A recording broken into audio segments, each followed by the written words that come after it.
Bon les amis, je me présente Ernest Moustacu, passionné de pêche et de nature.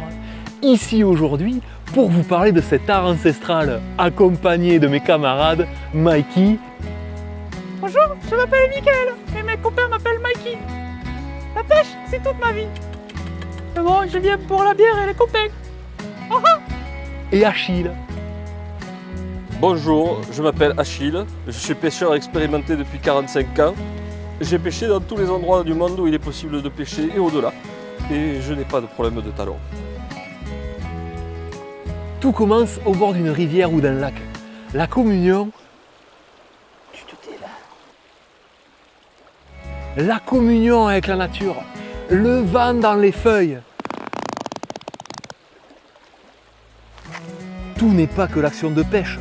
La préparation, la concentration, le respect des lieux et de l'animal sont le fer de lance du pêcheur, qui, les yeux rivés sur son bouchon, s'adonne à laisser flâner son esprit au gré des ondes dessinées par les mouvements de ce frêle esquif. J'arrive, Achille, j'arrive. Au bout duquel se dandine le boudique, dernier maillot entre le bipède et sa proie sous-marine. Au terme d'une patience inébranlable, reviendra la récompense tant attendue. Le repas de la victoire, le gain de la pêche du jour.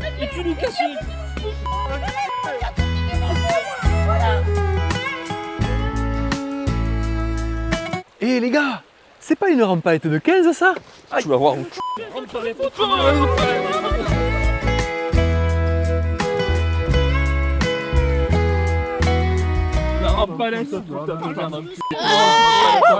C'est Robert. Je veux faire. Il a raison. Eh ben, il est venu. Allons pêcher dans la lagune. Il y fait bon. La bonne idée.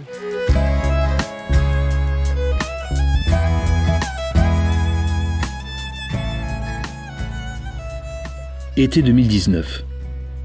Après avoir passé quelques mois à faire de l'observation, je décide de m'essayer à l'astrophoto. Je pointe mon télescope vers la constellation du Sagittaire. Et ma première pose donnera à peu près ceci. Une tache diffuse au milieu d'étoiles. C'est l'empilement de plusieurs poses qui m'offrira la révélation de cet objet. En voici ma version 2022. La nébuleuse de la lagune, ou M8, se situe à environ 4100 années-lumière de la Terre et mesure environ 54 années-lumière. Visible à l'œil nu dans de bonnes conditions, elle apparaît mesurant à peu près 3 pleines lunes dans notre ciel. Cet immense nuage d'hydrogène et de poussière renferme beaucoup d'informations. Elle contient un amas ouvert d'étoiles, NGC 6530. Ces étoiles jeunes et très chaudes sont issues de la nébuleuse. Maintenant, jouons sur les curseurs afin d'en découvrir un peu plus. Un peu moins de contraste va nous permettre de mieux voir les parties sombres. Sur le premier plan, apparaît une sorte d'effondrement.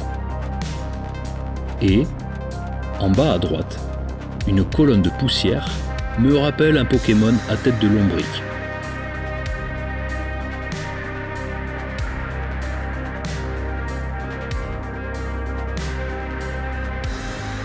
Augmentons maintenant les contrastes afin de faire ressortir la profondeur de cette nébuleuse.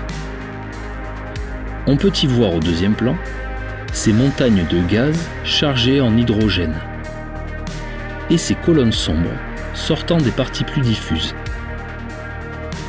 Regardez cet immense bras émergeant de son centre. Révélons maintenant un secret de cette nébuleuse en montant les hautes lumières. Vous voyez, la région qui s'éclaire le plus, on l'appelle le sablier. Cachée derrière des nuages sombres, se trouve l'étoile Herschel 36, qui, en plus d'éclairer cette partie, la sculpte avec son rayonnement, soufflant les gaz, créant ainsi des zones plus ou moins denses. Pour finir, je vais maintenant éteindre les étoiles afin de vous laisser jeter un dernier coup d'œil à cet objet magnifique. dans lequel les poissons doivent être énormes. Une fois de plus, Space Shoot vous remercie de nous avoir accompagnés pendant notre voyage intergalactique. Et on vous dit à la prochaine.